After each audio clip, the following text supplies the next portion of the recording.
Hello, and welcome to the Author to Authority podcast. I'm Juanita Wootton-Radko, podcast co-host.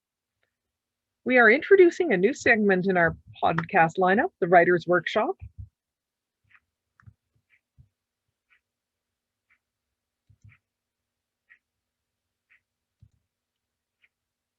Hello, and welcome to the Author to Authority podcast.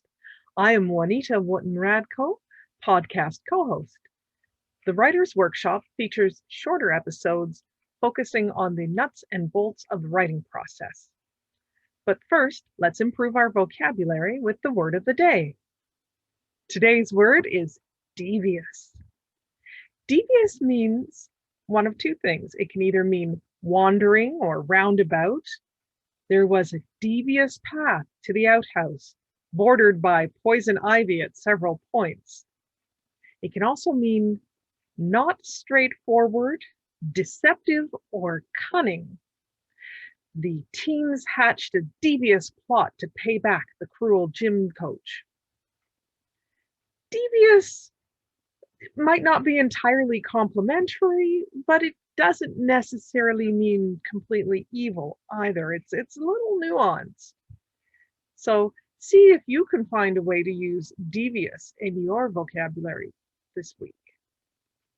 On today's episode, we are looking at homophones.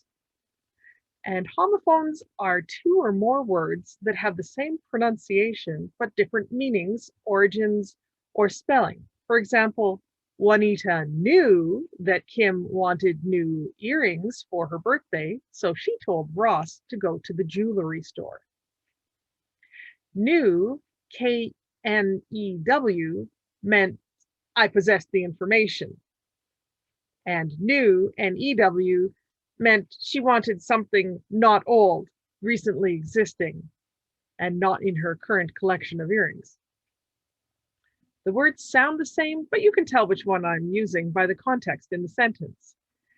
New is an adjective, N-E-W, a descriptive word that describes the kind of earrings that Kim wants. K-N-E-W is a verb, an action word, thinking or knowing in this case, while not physical, is still an action. Seems pretty easy, right? Now, you've probably seen a Facebook post or a tweet where someone has written your spelled Y-O-U-R instead of your, Y-O-U''R-E, or possibly the wrong version of their. This is another common example of homophones. The difficulty arises from the fact that the words make a pair or more of homophones, and they're commonly used English words, and your spell check will not catch them because they're all legitimate words. Grammarly and the editor feature on Word will recognize many of the commonly confused words, but not all of them, which is why it's worthwhile to have a human editor check your work. One simple way to check your own work is to keep a notebook or a Post-it with a list of your personal weak words. Go through your document and double check the words you know are your weak points. I use find, which is Control F in Word, to make my searches faster. And I type in the word that I'm looking for, and it will pop up every sentence that has that particular word, and I can test whether I'm using it correctly. If you know there, or there, to, your, and your are some of your weak points that belong on your list of words, post a sign on your computer to remind you to check those words.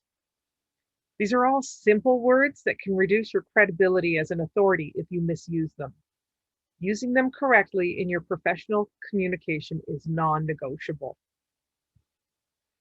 Now, sometimes words are not true homophones, but they sound very similar depending on your accent. For example, effect and effect. I'm making a noticeable change in how I'm pronouncing them, but if I read you the sentence, the bouquet of daffodils began to affect her allergies, and compare it to the effects of the medication include drowsiness, so don't take it before your driving test. You might not hear a lot of difference between those two, but in the case of the flowers, the bouquet of daffodils began to affect her allergies. Affect is a verb.